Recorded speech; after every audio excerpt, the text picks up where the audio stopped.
Très enchanté de vous savoir nombreux à suivre Soukha Web Télévision. Info décalée, c'est ici et maintenant. Voici les grandes articulations. Tronc-Peto V, une divinité protectrice qui ouvre les voies d'accès à la prospérité. Saturne T a tendu son micro aux dignitaires de cette divinité. Le point dans ce journal. Les bénéficiaires du projet Éducation à la citoyenneté et à la solidarité internationale EXI porté par l'ONG Racine sont satisfaits du résultat obtenu au terme de la mise en œuvre de ce projet. Enfin, en sport, le championnat départemental d'athlétisme sous colline a été lancé au stade de Savalou la semaine dernière. Vous suivrez le point en fin du journal. Bienvenue à tous. Je l'annonçais en titre, le projet Éducation à la citoyenneté et à la solidarité internationale EXI est en fin d'exécution.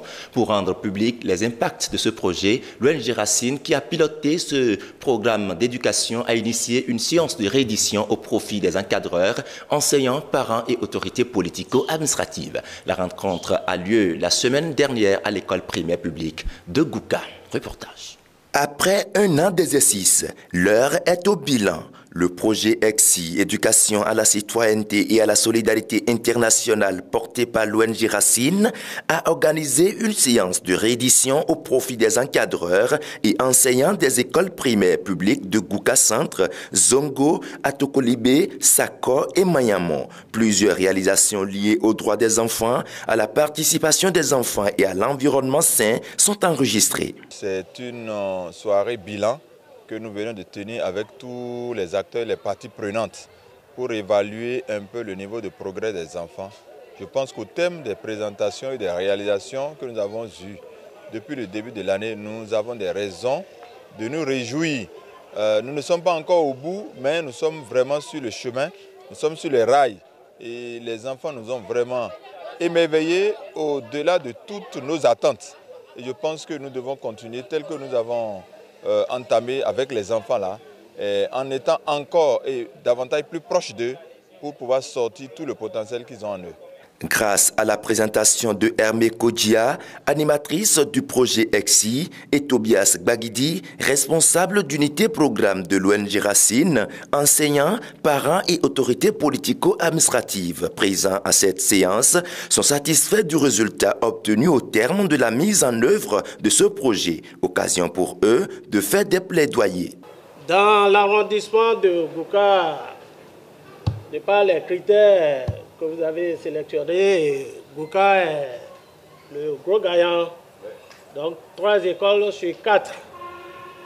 Ok, je vous en remercie, je vous en suis aussi reconnaissant.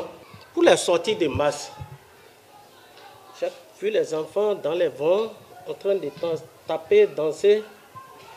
Bon, je pense que la disposition sécuritaire me paraît très importante pour que désormais on puisse impliquer davantage les parents, c'est-à-dire les élus locaux. Et parler devant un grand nombre, si l'occasion était donnée aux enfants de s'exprimer dans leur langue, je ne pense pas qu'ils vont se comporter de la sorte. Dans les années à venir, notre objectif, c'est que déjà nos enfants ne réfléchissent plus comme nous, que nos enfants puissent ouvrir leurs horizons, puissent être plus tolérants vis-à-vis des autres qui ne sont pas de la même culture qu'eux et comprennent que ce qu'ils voient ici n'est pas forcément ce qui se passe forcément dans tout le monde entier.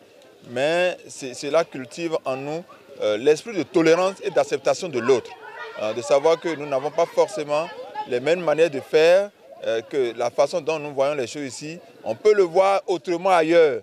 Pour atteindre les objectifs du développement durable ODD, plusieurs pays participent au projet EXI. Il s'agit de la France, l'Égypte, Madagascar, le Cambodge et le Bénin. Notons que le projet EXI porté par l'ONG Racine en collaboration avec l'association française Partage est entièrement financé par l'Agence française de développement, AFD.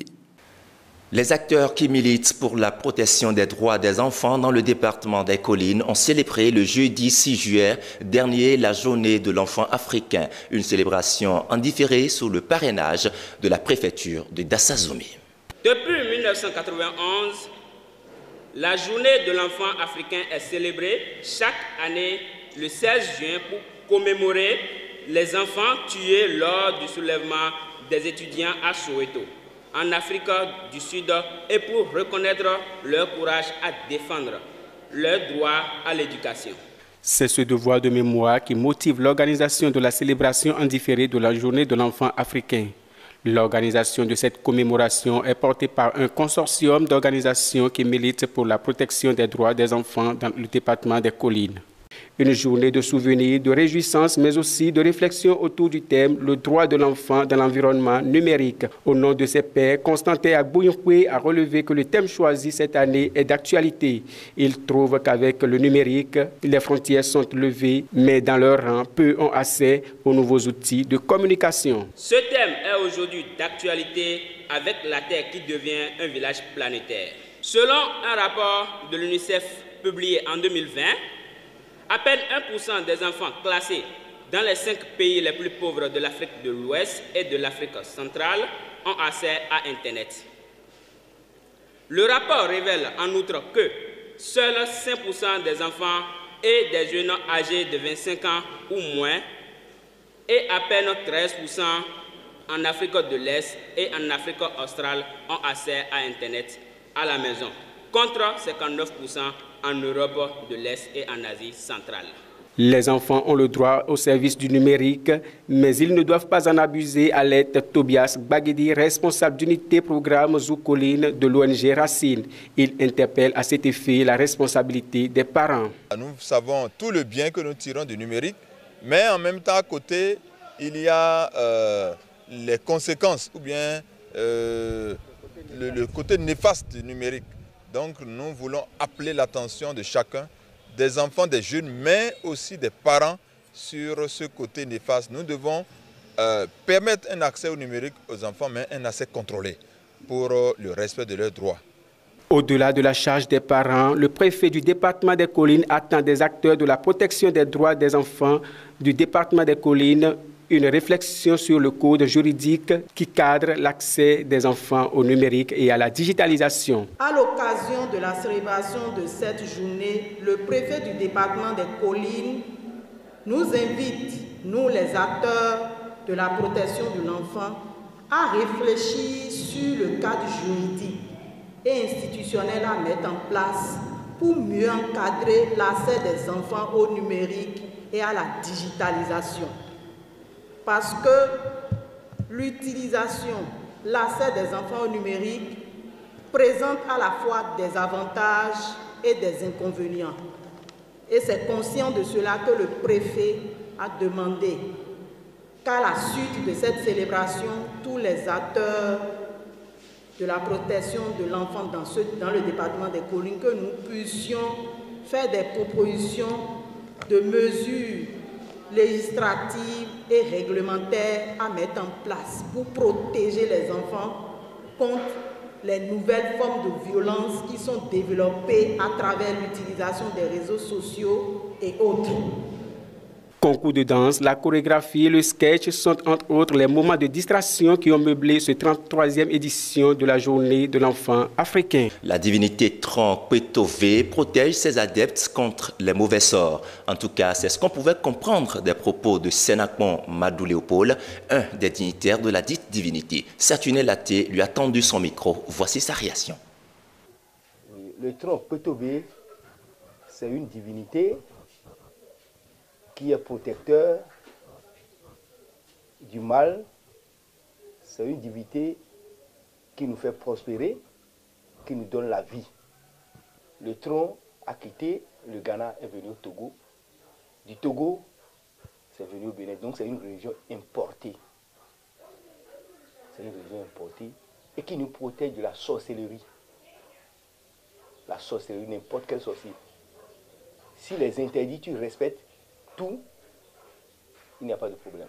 Quelques brèves dans cette édition, encore de nouveaux clients pour la prison civile d'Apromesrété. 24 présumés cybercriminels ont été déposés dans cette maison d'arrêt après présentation au procureur spécial de la Cour de répression des infractions économiques et du terrorisme, CRIET, rapporte le quotidien Le Matinal. En réalité, ils étaient au total 31 personnes à passer devant Mario Metonou mardi 4 juillet dernier, après leur interpellation par l'Office central de répression de la cybercriminalité au CRC. Après audition, 24 ont finalement été placés sous mandat de dépôt à la prison civile de Misrété en attendant leur procès. L'armée béninoise a reçu des hélicoptères français pour la lutte contre le terrorisme qui sévit au nord du pays. Face à l'insécurité dans le nord du fait des attaques du groupe armé, le chef de l'État béninois renforce les moyens militaires de l'armée. La livraison a lieu la semaine dernière à Cotonou. 3 hélicoptères Puma de fabrication française destinés au transport de troupes. Ils sont également armés. Les appareils ont déjà été acheminés vers le nord du pays et ont effectué leur premier vol. Après cette nouvelle acquisition, l'armée béninoise opérait déjà avec 2 hélicoptères Écureuil. Une note sportive pour boucler ce journal, la course, l'endurance, le saut en hauteur, la haie et le lancer de poids sont entre autres les disciplines qui ont meublé le championnat départemental d'athlétisme Zoukoline édition 2023. L'objectif de cette compétition est d'évaluer les activités des associations sportives à la base afin de détecter les meilleurs talents communaux et départementaux. Ces activités sportives se sont déroulées le week-end dernier au stade Omnisport de Savalou. Reportage. La course, l'endurance, le saut en longueur, le haie et le lancer de poids sont entre autres les disciplines qui ont meublé le championnat départemental d'athlétisme Zoukoline édition 2023. Une initiative de Oscar Djibenoudé, maire de Dassazoumen. Selon l'autorité communale, il s'agit d'évaluer les activités des associations sportives à la base afin de détecter les meilleurs talents communaux et départementaux. Quand il y avait les championnats au niveau régional, ça rassemblait les départements des collines et les départements du Zou. Et nos enfants qui sont loin de la capitale Abomey ne peuvent pas compétir. Par exemple, les jeunes athlètes de Wessé, de Savé, à Klampa et autres, ils ne peuvent pas descendre depuis là-bas pour faire une compétition à Abomey. Fort de cela, le bureau exécutif de la Fédération béninoise d'athlétisme, avec son président Viérin Dégon, cette année, ce bureau a décidé de ramener les éliminatoires au niveau des départements.